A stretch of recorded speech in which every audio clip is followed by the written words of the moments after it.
building every day he was required to be this week? Well, look, not getting into the specifics. Obviously, everyone's here to get tested outside in the parking lot first, and then we kind of go from there. So we're actively negotiating a contract with he and his agent, and we'll keep you posted if there's any progress. Did you fine him for missing practice? If I did, I wouldn't tell you. If you guys don't reach a contract agreement, do you foresee this being something where maybe he doesn't play week 1? I think that's a little previous right now. We're focused on him being a part of our plan week 1. Sean, say something that he is actually at practice with you guys today. Does that say anything to you?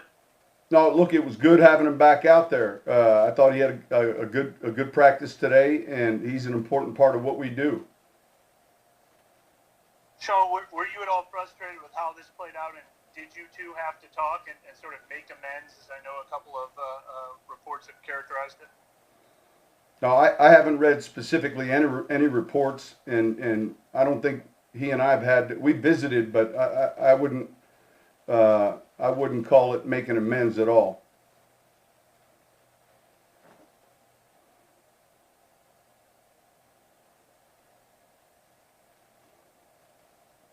Gail was back at practice today. She gave you some grief after you tested positive.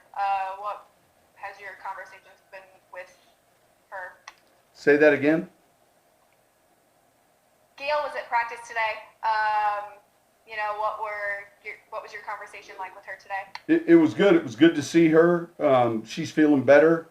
I know she was excited to finally be able to get out and be around our players, and she's feeling good. And yeah, obviously, anytime someone's gone through it, you love to see them back and in good health and good spirits. And I would describe our visit that way. It was great seeing her. Sean, what did you see in Marcus Davenport today, and has he sort of fallen behind where he should be? Where would you say his status is right now? No, listen, I think he's doing well. I think he's had a real good camp. So I don't think he's fallen behind.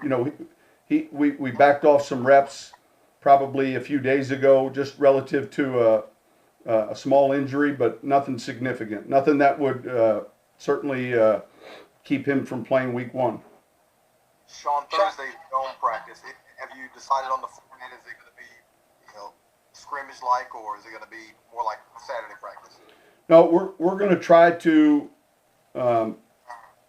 to get a lot of move the ball periods in. One of the things that I think is going to be important for every team in this league week 1 is the substitutions. It's not uncommon in the preseason where periodically you're missing a guy or you have 12 on the field. All of those mistakes, really have to be eliminated. And even today, we went through a few different periods where we were in and out, on and off with different personnel groups. So tomorrow's goal is to get a lot of move the ball in. It won't be a completely live scrimmage, but it will be full go. And we'll meet on that today and kind of go through the different roles and the different substitutions. Sean, it's safety. Would PJ fit more of the free mold or stronger? Is he a little bit of both? I didn't hear the beginning. I'm sorry. PJ Williams is safety.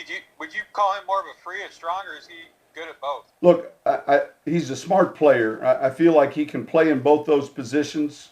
He's one of the few players that we feel like can go outside and play at the corner position. Certainly, he's had a lot of experience at the nickel. And so that's one of those players that we discussed earlier here a week ago that provides really good versatility. I would probably say more at free, but we feel like he's smart enough to play in both of those positions. Sean, now that you've had a couple weeks to work with Jameis, how do you think he's progressing now that he's in this new offense and all that? I think he's doing well. I think he's doing real well. I've been pleased. Man, he's in good shape. I think he's very quickly picked up what we're doing from a system standpoint. And yet there are a number of things that he continues to work on to improve. But I think he's made that transition with us pretty quickly. He's a smart player, and we just got to continue to give him the reps. He and Taysom both got really most of the work today. And having the ability to sit Drew and let Drew rest, what does that give you as far as opportunity, getting an extended look at both Taysom and James? I mean, it's the one thing that both of them need, and that's just game experience or game-like reps in practice. And I thought, throughout camp, with just 3 quarterbacks, we've been able to do that to some extent, and then even more so today. Sean, what kind of camp do you think Keith Washington has had? I think really well. Look, the uniqueness in the player is he can come into a game, he can function very well at running back, and then I think. Now, I'm sorry, you said Keith or Dwayne? I said Keith. Okay. I think, look, he's got very good ball production. You can see he's got good hands, so I'd say really good.